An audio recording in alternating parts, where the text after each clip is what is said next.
I'll be on the mask now, so. Don't stress.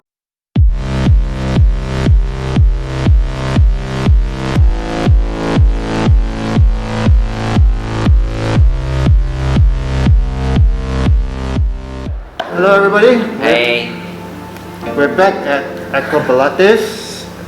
Yes. Two different people. Would you like to introduce yourselves and what you all do? Hi, I'm Patrick, and I do pole, aerial hoop, and aerial silk. A little bit here and there, yes. You do a lot. So today Patrick's going to talk to us about aerial silks. I'm Gaby. I do pole, hoop, silks, less silks of course, aerial pole, and whatever. Yes. Aerial and hoop. Hoop I did. I said already. Lollipop, I mean Lolly, yes, a lollipop too. Everything. Maybe we'll start with Patrick. Can you explain what aerial silk is? So basically, aerial silk is like imagine a long piece of silky cloth hanging somewhere on top. Then we do some tricks by climbing and up there, so that's why it's aerial. So everything will be technically will be in the air. But of course the cloth is not the normal like cloth. It's something that stretchy fabric, so that we can pull and wrap ourselves and do some tricks and poses. Similar to pole, except it's much more flexible. Yeah, and it's flimsy, so for me it's a bit scary. I mean, because it's flimsy, yeah, it's need more strength to hold the silk, the fabric. You definitely Yeah. do. You definitely do. And need to be quite stretchy. If the cloth is not stretchy, then will be very tough to go into certain tricks or certain moves. Right.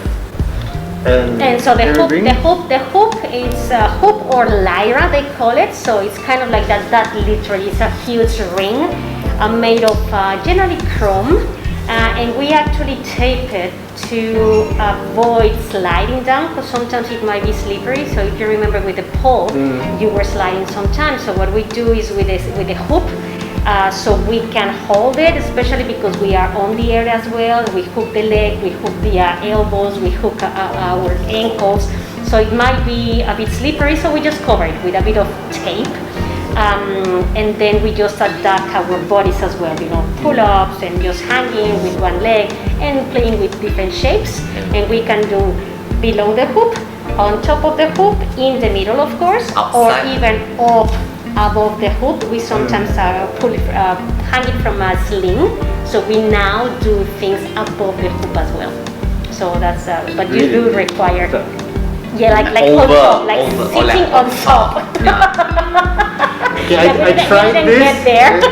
It's not really not easy. You try the below, in the middle, and that's it. And Next time. Both can spin. So it's pretty nice shapes on both. Yeah, but they do require a lot of strength. And both are quite common circus performances. How does it work in a class format? Do you have like 10 people lined up, or how many, depending on how many silks, or as a beginner, what can I expect as a beginner? Actually, regardless of our class, we always start with warm-up and conditioning for about 10 to 15 minutes. The conditioning can be on the floor, without the apparatus, can be also using the apparatus. So let's say that we have only like 2 or 3 apparatus, then one group can do something on the floor, then the other one do on the apparatus, then we have swap over. Yeah. Then after that we move into the tricks part. But of course, let's say like we want to learn how to climb, we break it down, then we do step by step. Then after we take a turn, because it's quite tiring, when you first try. No, but when we normally have certain number of people, okay, on a normal class without talking COVID situation, we used to share the apparatus. So we have, for example, 2 people by apparatus, whether it is the silk or the hoop. We have 1 to 3 people actually, so you have enough time to practice. So the classes go with a 10 to 15 minutes, 10 to 25 minutes consistence of warm-up, conditioning, working with flexibility, then the tricks, whatever again the apparatus is, and then finishing with a bit of 5-10 minutes of cool down and stretching after the strong workout. That day when I was trying it, Yeah. that is really like day one. That's what you teach. Yeah, that's like basically quite typically a trial trial. class. Yeah, like how we run the trial class. So that would be really like anybody who signs up on the first day. That's what they experience as well. Correct. Yeah. Yes. Yeah. Yeah. It's just the basics. Is the one that I gave you, for example, the pull-up and using your different grips, is to see how you feel with the grips, different ones that we use. But it's literally just see if you're able to hold your body, just holding the body, because you're gonna require holding, bringing it up and down. So yeah, but that's yes. Entry level, trial level.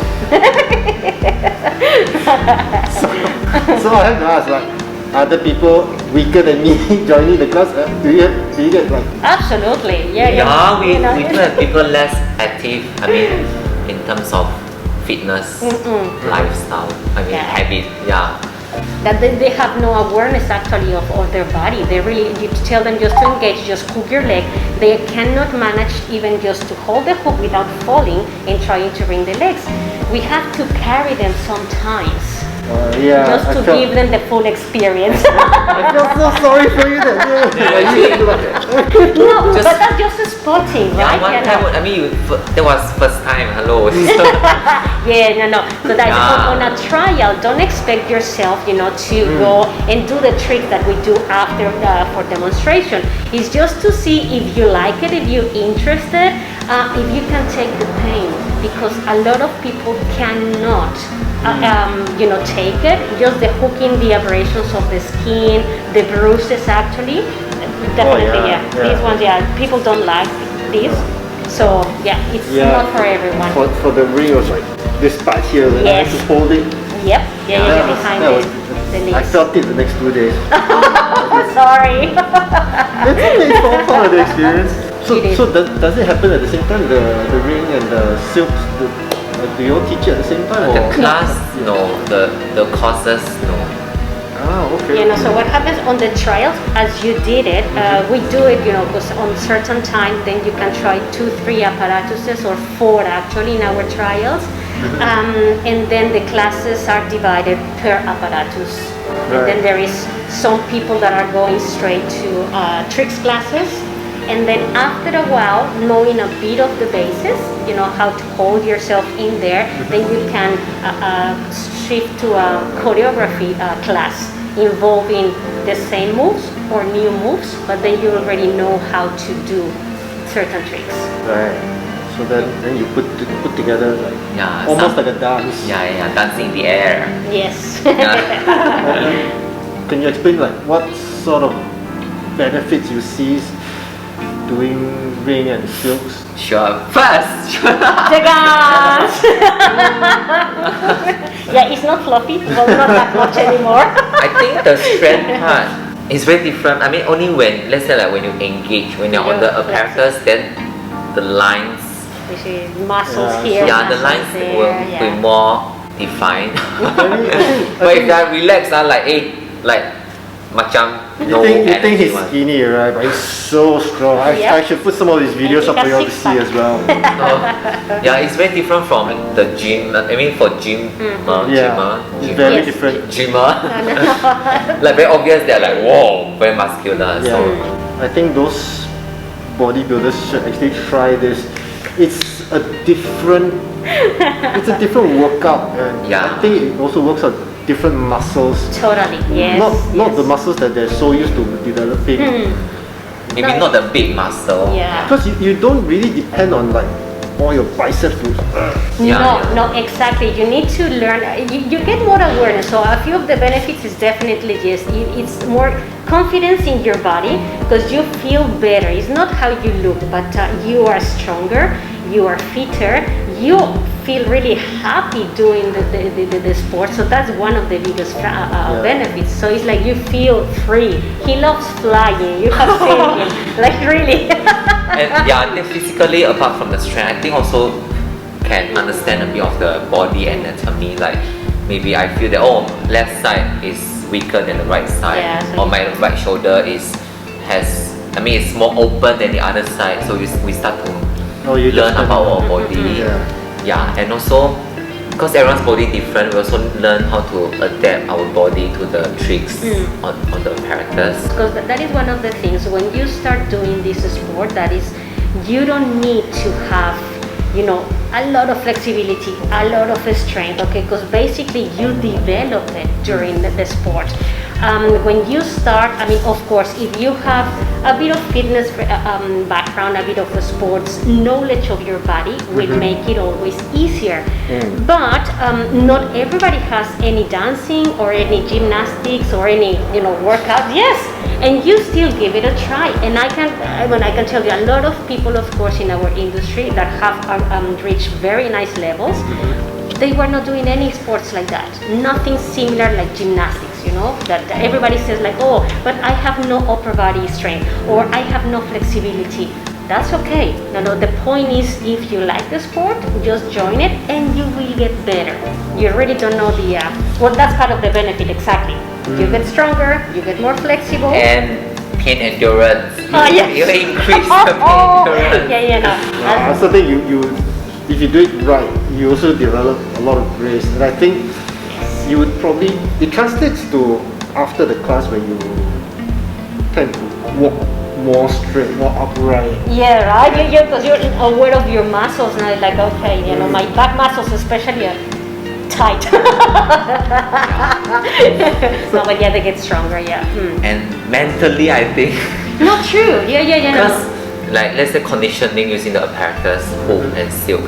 Sometimes, not sometimes, every time, just feel like don't do feel like just don't do or skip. But I think it's the mind also, like to train the mind to endure the endurance. To endure the pain, the tiredness, the workout and stuff like that. So working the mind as well. Yeah. So don't be fooled by the grace. Like when I was doing it, lucky it was in a air conditioned area, because if it wasn't, I would be really sweating. Yeah, that's true.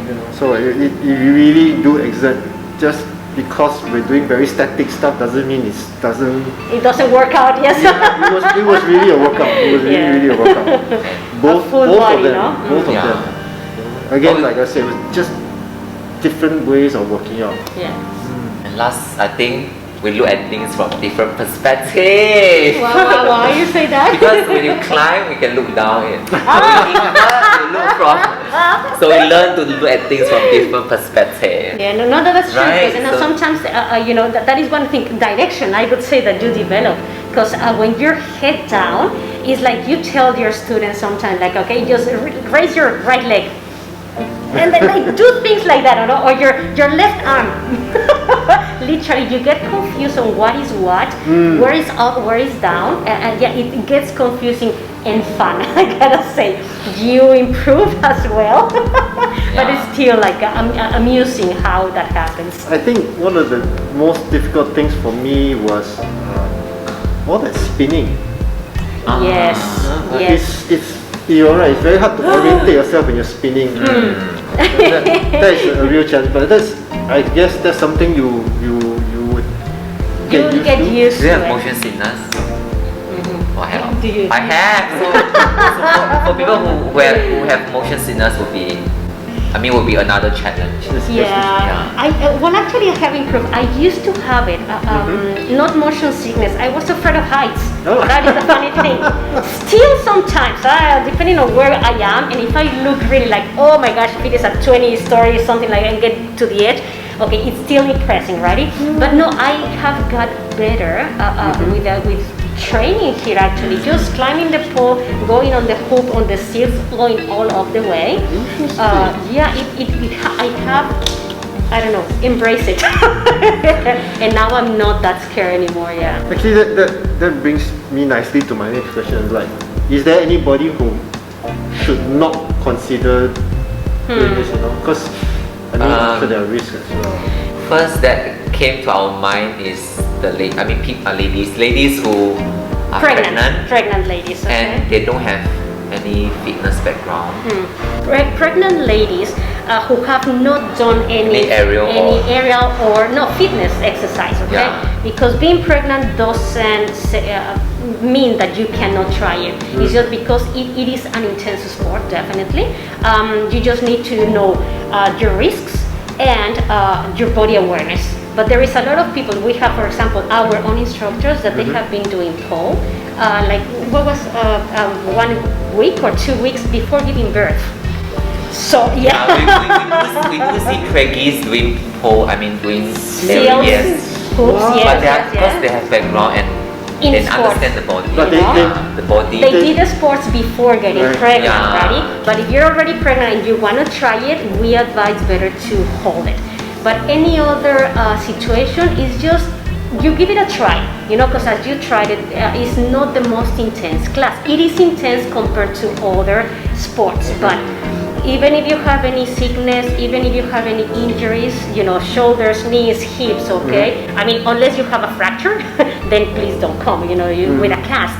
But otherwise, if your body can take it, give it a try. Yeah. After trying the mild, the intro class, you can decide, oh, it's too painful for me, my shoulders cannot take it because I have an injury, you know, my back, of course, oh, I'm too old. But we have aerialists, I don't know, above 50. And we're talking about like professionals, so it's like really good people, So- old people. And some people are really afraid of height. So I mean, because we can always adjust. So we don't. I mean, You yeah. don't need to go all yeah, the way you don't have to up, climb you know, that high. exactly, Yeah, yeah. So No, it's just slowly, yeah. So